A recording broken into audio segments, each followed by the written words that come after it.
Hello, we are back up live from the SmartHub. We got interrupted before. Apparently we had the internet dropped out just briefly.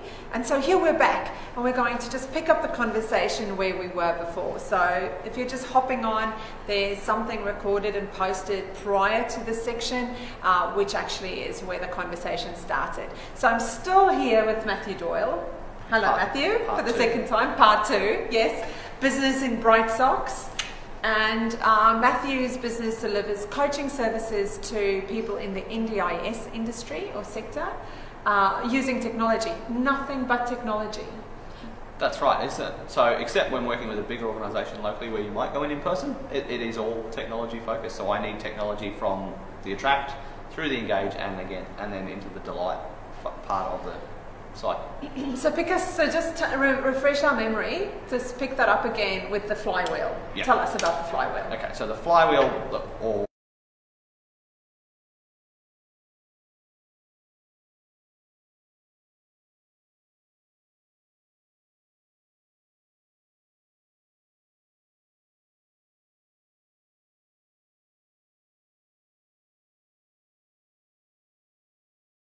now, we're just in the previous, in version one, take one, part one of Hub Live, we kind of touched on a little bit of the finances. Is there anything else that you'd like to add into how the financial part works? No, I don't think so. I just think the one thing, I'm not sure if we caught what I talked about with the finances along my own line, on my own pipeline, but incredibly important to know those numbers. Yeah. Too many people don't. Too many people, you sit down and you say, what does it cost you to buy a client? And they're still viewing marketing as a cost. So if you want to look at it from that way as a financial thing, marketing appears as a cost or an expense on your profit and loss statement.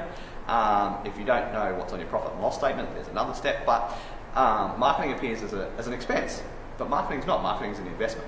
Yeah. You invest $1 to expect to return $20, $30, $100.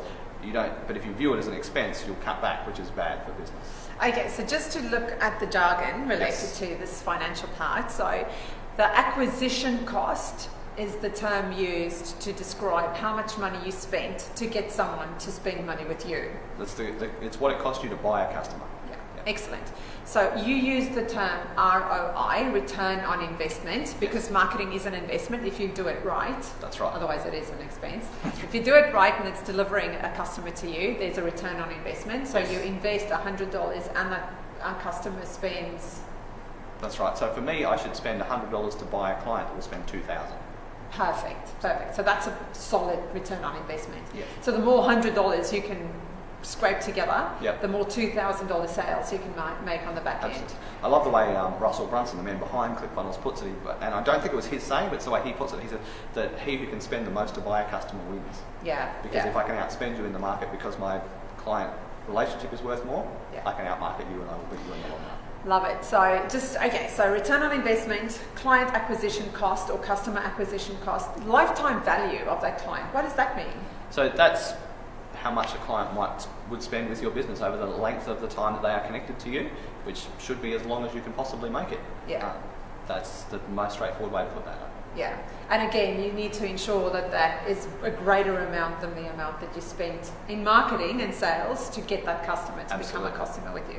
Very, very cool. And then test and measure. How important is test and measure? Critical. Yeah. You need to know the numbers. And in today's advertising world, but previously you'd run a newspaper ad and you'd have to wait and see. I can run a Facebook ad today and I can already see tomorrow, is it working or is it not working? Within a couple of days you can see. So what do you do if it doesn't work, and how do you know it's not working, and what do you do then? Well, again, I have that benchmark we talked about before of $1 for somebody to click through. So if it's costing me $5, that's a big problem, and it's obviously not speaking to my audience. They're not engaging with it, and so there's a lot of experimentation. There's a lot of what we call split testing, where you might run two versions of the same ad with a different headline, or the same ad with a different picture, to see what works and what doesn't. But it can be hit and miss. But again, this is where it comes back to knowing the client, like you spoke about. You at least know what to tweak because you know. So I'm not sure whether this was in part one or whether we just rambled on and Facebook Live had stopped. So let's go back to that, right? The content. Yeah. What is it that you should put in the content? So marketing essentially is nothing but words and pictures, That's right? Words and pictures. Whether you run marketing on Facebook, whether you run marketing in the paper, whether you run marketing on the radio, it doesn't matter. It's all words and pictures. So what words and pictures should you choose? In short, they should be words and pictures that speak to your client, your Yeah. buyer persona, as I would say, working with a client. So particularly the words that are going to grab their attention have to connect with either their problem or their goal, and usually their problem, because that's what's going to speak to them. So Melody mentioned effective marketing. The most important element in effective marketing is knowing who your customer is, knowing who your client is. And we spoke a bit about demographics and psychographics. But what you're saying is if you're only going to know one thing about your ideal customer, or two things, it's going to be what's their problem and what is the result they're looking for, what is the goal they want to achieve. That's right. Yep. And if you're only going to know one thing, then it's going to be what is their problem. That's right. And what have you found? Do people relate more to problems or to goals, like away from or towards? Away from, generally. I've had a little bit of success with towards, but I've generally found it's away from. A problem, Away from from a problem. pain, away from what they don't want. Remembering that in my space, I don't market on the basis of how to become a seven-figure this, that, or other. That doesn't speak to my audience. And so it is away from the I can't cut through the big people, away from the I can't get clients. It works in my market, but you need to know yours. So what are the powerful words that you shared with us before? Can you remember? Have The you headline. ever? Have you ever? Have Yeah, you tell ever. the story about how you were listening to your customers. Yep, so I mean, again, market research is a whole other sort of thing, but in my space, I'm a member of a lot of Facebook groups. I tend to not say much, but watch a lot. And you learn quickly what people's problems are. And, so now you can speak to them by saying, have you ever felt X, Y, and Z? And that headline, that have you ever will grab people's attention to go, yes, I have. What are you going to say about it? And so then you just pick an image that relates to the picture, to the words. generally to the words, yeah. So sometimes you might have, your picture might be colour with words. Yeah. So, or it might relate to, depending on how you're trying to connect. So for me, it might be pictures that show people working with disabled people. Yeah. Because they're people that want to make disabled people's lives better. Yeah. So show them people doing what they want to do, which is change people's lives. Okay, excellent. So just to recap again, I think you touched on something that's essential. If you listen to what your customers are saying and you use those exact words back in marketing headlines, that is extremely effective, right? Yes. Very good. So let's talk about technology. So this is where we got to before. So let's talk about technology. What technology do you use to run your marketing and your sales and your service models? I've played with a lot of technology. I spend probably far too much time tweaking and playing with different tools, but there are probably three core tools that make my business run. One I've mentioned is called ClickFunnels, and I can almost run my entire business off ClickFunnels these days. I choose not to. I choose to use some other specialised tools, but ClickFunnels is one, Kajabi is the second platform, and then Zoom is the third one. And so I could probably run everything on those three platforms, if you don't include obviously the Facebook Business Manager that I need to advertise and those kind of things. So ClickFunnels is a sales funnel based software that allows you to build all of your processes from landing pages to setting up mail autoresponders so that it will send emails based on when people took certain actions. You can now, Stuart Barrell's watching, you can now make chatbots in ClickFunnels as well. So there's all sorts of new things that are coming through in that product. And it is just an incredible marketing and sales tool that does everything, as they say, from landing page to checkout. But they also run membership-based websites as well, which is important for me. So Kajabi is an online learning platform. So that allows me to provide most of my coaching material, unless I'm working privately with somebody, most of my coaching material is pre-recorded content. And so Kajabi allows me to deliver that, and then I use Zoom to hold video meetings with my clients regularly to actually deliver things in person. So. Excellent. I use Teachable, which is a similar product to Kajabi. Yes, yep. Yeah, to deliver online training. So, Deanne? Is that right? Hello, Deanne. Thank you so much for joining us. Let us know if you have a question. Where are you from? Also, let us know in the comments where you're from. So good that you're on our Hub Live. Welcome to the SmartHub. So, Teachable, Kajabi. Why do you favour Kajabi? I fell into it by accident. Yeah. Again, just me exploring and fiddling. I probably engaged with somebody else's Facebook ad that went to their landing page, and I just saw that the domain was on whatever it was, my Kajabi, and I went, what's that? And I went looking and found it was a great tool for me. So by accident. That's how I got using it, but it works very, very well. Okay, so let's just think this through, right? So you'll create an ad in Facebook. Yes. Do you use Facebook mostly, or do you use LinkedIn, or do you use Instagram? I would generally use Facebook and Google.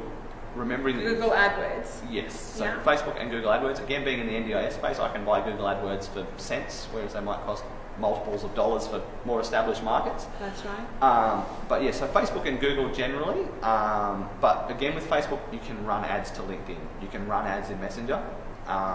You can run ads in stories as opposed to one. So you can do all sorts of things in Facebook. But so that's a big one. So yeah, ads, Facebook and Google generally. I do have one digital ad running on the Morning Bulletin website as well at the moment. And that would lead to a landing page which is generally offering some kind of value rather than pitching a sale. So very rarely would you click on an ad and the next page ask you for money when you're engaging with my material. I use what's called the OVO structure, or opt-in value offer. So it's about getting somebody to opt in and give you their email address so that you can then delivering them some value, and that might be a sequence where you have 3 or 4 lots of value before you then give them the opportunity to become a customer.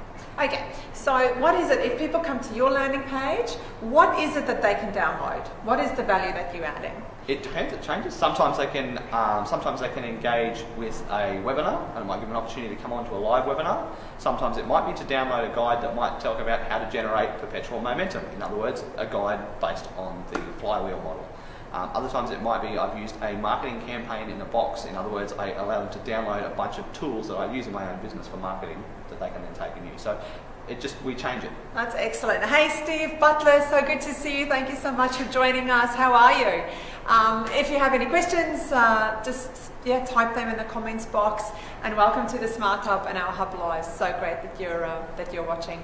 So okay, have you found, are you testing different values, like giving to different offers and testing how people respond to them, or why are you changing your offers all the time on your landing page? Absolutely, and I guess it depends. Am I targeting people that would use, specifically saying, how do I get clients? Yeah. So I run a Facebook group that's for free for NDIS providers. It's deliberately very focused on the business of NDIS, not about ranting about the problems in the scheme, because there are a lot of those. It is an incredibly difficult and bureaucratic scheme to run a business in.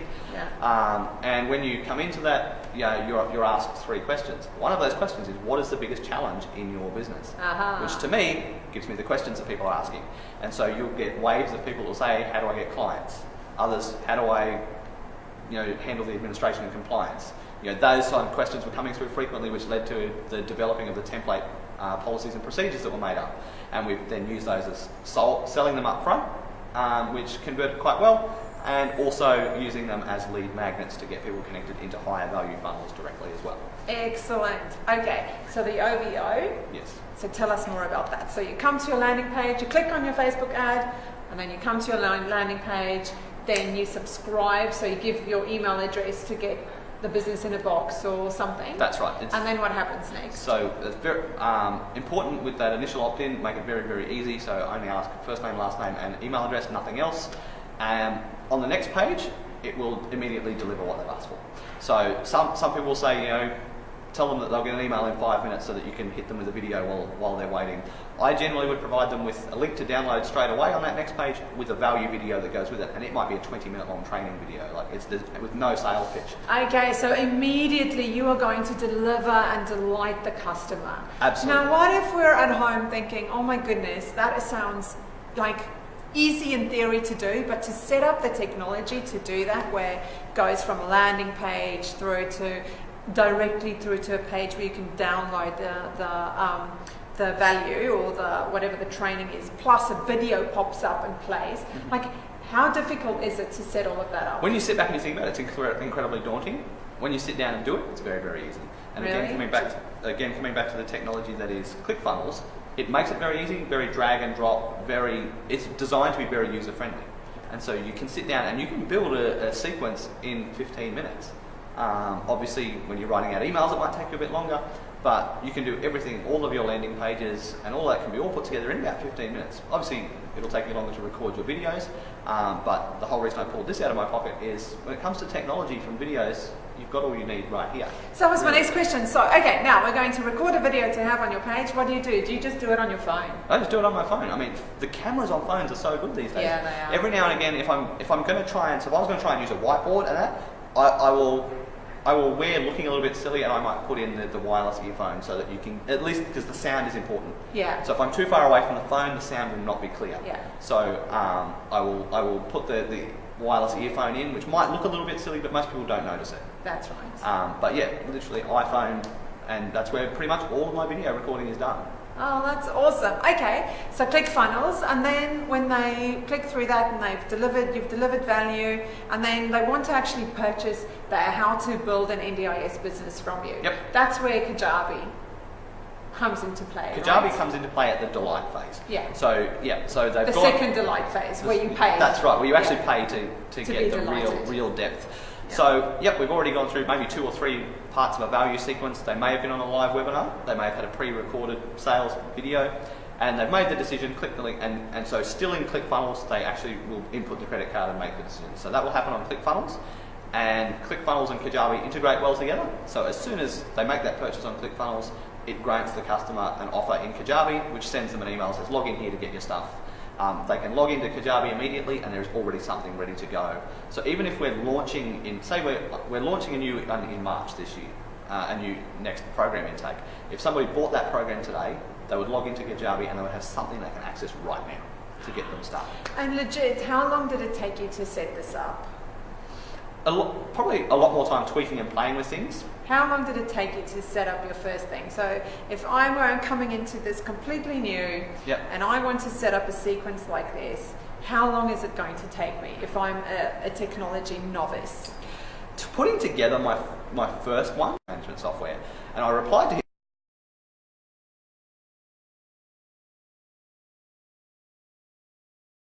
Recommendation.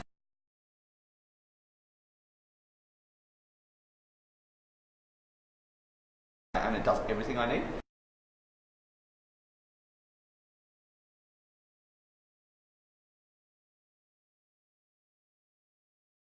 But I would use HubSpot personally. If you're using ClickFunnels, the Actionetics system that comes part of that package may work enough for you as well. But HubSpot, you don't pay for it. It's an incredibly good tool. Yeah, HubSpot. Okay. Any other technology tools that you can share with us that just makes business in general easier, faster, less time, less money? One of the big ones for me, again, just another online platform, is probably the Asana project management software.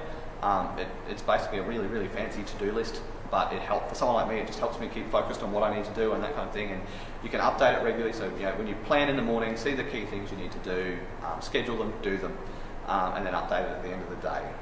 So they're probably the key ones I would use on a day-to-day basis. And what is that project management tool called? Asana. Asana. ASANA. And again, you can do a lot with that at a free version. You don't have to pay for it. Yeah. So it seems like you're using technology quite heavily. Yes. Does it cost a lot of money, or are you on a lot of the freemium? A lot of my products are at that freemium level and good. I do spend a bit of money on that, but so ClickFunnels you would get about $97 US. Most people could do that, and that's what it will cost you a month. Yeah. I spend $297 a month because for me it's the ClickFunnels program plus that Actionetics suite that can do a lot more social intelligence gathering and other stuff, as well as the affiliate backpack system, which is just a really fancy referral system. So I use all of those tools, and then Kajabi costs me another $199 US a month. So they are expensive, more expensive. If you're thinking about Kajabi, I'm not on the base level. The basic level is about 130, I think. Yeah. So they're the expensive ones, but the majority else you can do a lot without spending much at all. Yeah, understood. So you've been in the SmartHub for maybe a couple of years? It'd be very close to 2, I think. Yeah. Yeah. So how is it going? Tell us a little bit about your experience in the SmartHub and what it's like to be a member. I've loved it right from the beginning. So I moved in initially when we were in the temporary residence next door. I was in my little office by myself and nobody else in my general area there at first.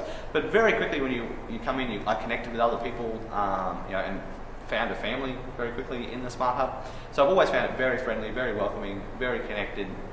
Everybody just seems to connect very well. There's different personalities, different businesses, but we all seem to connect and bounce off each other quite well. Yeah. And that social atmosphere is fantastic. I mean, I don't go to a lot of the extra adult value. There's some great extra value that gets provided with different workshops and meetings, and I don't go to a lot of things that are outside of hours, but even some of the stuff I do get to is just phenomenal. So all of those extra things, but the community is probably the best part of it. So do you think it's good value to be part of the SmartHub? Unquestionably. Yeah. Would you encourage others to become members? Not would I do. So, You do, yeah, you do. So You're a good referrer for us. That's absolutely worth it, without question. Well, it's so much fun for us to have you in the space, especially always with your bright socks. Also, when Matthew Doyle delivers one of our lunch and learns in future, you should absolutely come along, because the one in November was amazing. You should definitely come along to that. You should come along in a month's time when we're doing a workshop that's all about influence and persuasion. It'll cost you money to come to this one, but you should come along to that. Yeah, when is that? Persuasionpower.live, and you can register from there. Awesome. Will you post the link on this Absolutely. live? Perfect. Absolutely. So just check out the links later today when it goes live. If you'd like to share.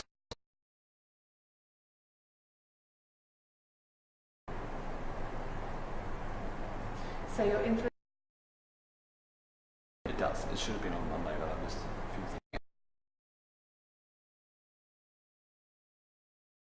But it's also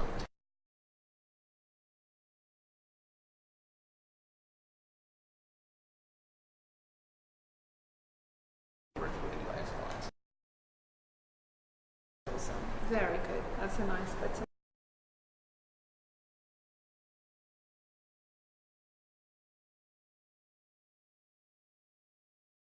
referring to him as my daughter the other day, so that's Oh fine. my God.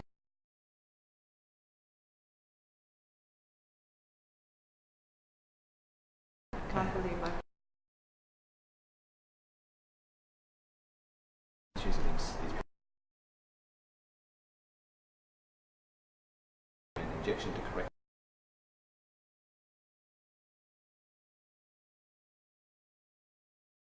At the moment, we're injecting.